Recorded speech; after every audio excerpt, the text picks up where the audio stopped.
How's it going, everyone? College Lefty, and in this video I'm going to be revealing the NL West Stage 3 team affinities, or at least most of them. We are going to go into some of these player attributes. I'm going to go ahead and hide the face cam so we can take a look at these cards, as well as what some of them could also look like, because we haven't had all of the attributes revealed at the time that I'm making this video. So I'll hide the face cam. The National League is absolutely stacked with starting pitching, I would say. I think the National League has better starting pitchers all around. The American League has a couple starting pitchers, but they just don't compete with some of these guys. The one that sticks out to me the most right here is easily 98 overall Orel Hershiser. I cannot wait to unlock that card. He has always been one of my favorite pitchers to use in MLB The Show, and I honestly was surprised that they picked this card in order to go with him for the Stage 3 team affinity. I predicted him, but I was still surprised. I thought it might be Don Sutton. Also, Tony Gwynn for the Padres. That is another card I'm looking to get. Juan Marichal, of course, could be really good. Dante Bichette and Matt Williams are not really players that I like to use because of their one-handed swing from the right side. I think that this Dante Bichette is a great bench bat, though. We'll go ahead and take a look at his attributes. He has 111 contact with 114 against lefties, 90 power and 100 power. But that to me just is not good enough with the fielding in order to use him in right field. I'd rather use Reggie Jackson. I like using Reggie. I like his swing a little bit more. I haven't even tried this card out yet, but I have used him in previous years, and his swing is pretty good. I would probably use him against lefties, but I just don't like the one-handed swing as much. Some people really like it. Other people, like myself, hit better with guys with two-handed swings. It's not that this card isn't bad. I just probably won't go for him right away. Might be one of the ones I go for towards the end. The Rockies, however, did get this card, so it's a higher overall. They didn't really get the best rewards leading up to this one. Charlie Blackmon and Ryan Rollison, so it's nice that they got Dante Bichette. I also predicted this one correctly, so that is pretty cool as well. This Matt Williams is a lefty killer. He had a card on the Giants, I believe, in last year's game, but definitely a solid Diamondbacks card right here. Good against righties, 97-88 splits with 121 and 109 against lefties. I think this card might have a similar swing to... he actually might have a two-handed swing. I'm not exactly sure. I didn't really try this card out too much, but if he has a swing like Mark Reynolds, then it's pretty good. There's different kinds of swings that I like in this game. I think there's a slower one-handed swing. I think there's a quick one like Tony Gwynn has and a couple other guys. So I'll be curious to try this card out. He definitely can hit lefties. One of the better hitters against lefties. Reminds me of a type of guy like Matt Kemp, but plays the infield without the speed.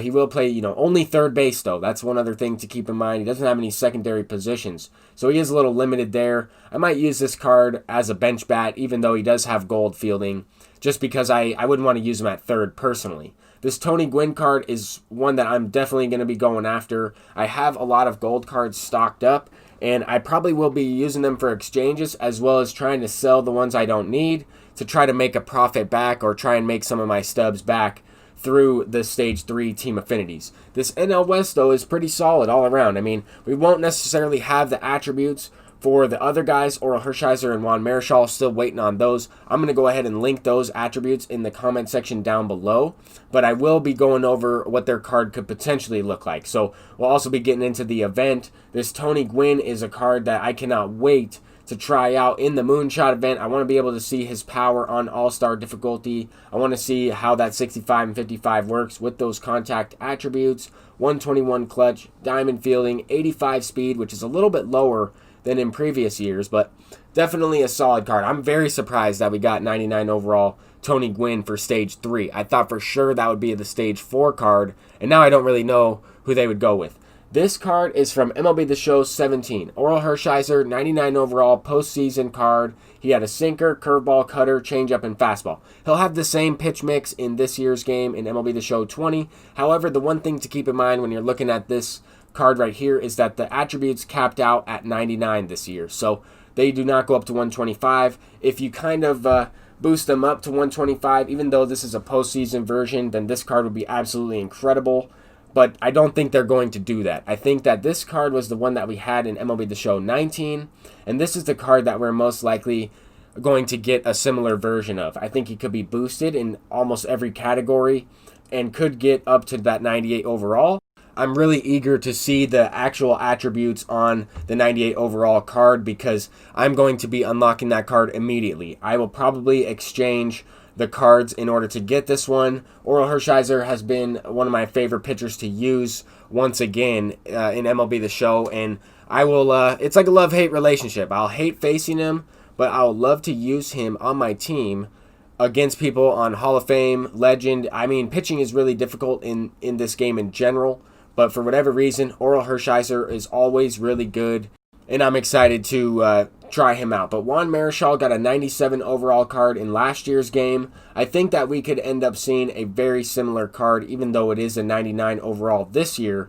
I think that he'll have the same pitch mix as this card right here. He'll have very similar hits and K per 9. One of those will probably be in the hundreds. I think hits per 9 might be 100 flat. Walks per 9 might be a little bit higher than 102. Control might be right around 94 as well.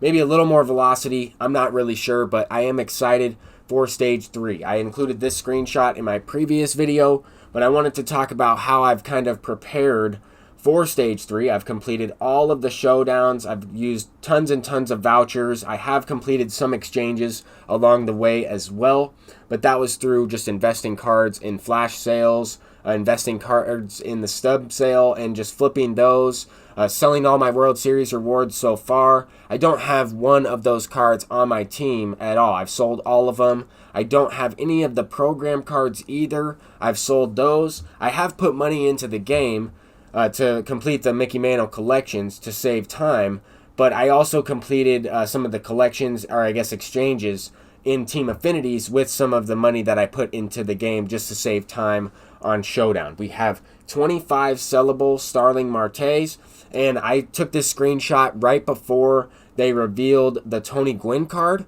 So I actually bought at least 5 more of these cards, and his price, I'm sure, has gone up. I bought a lot of these cards for like 1,700, 1,500 stubs.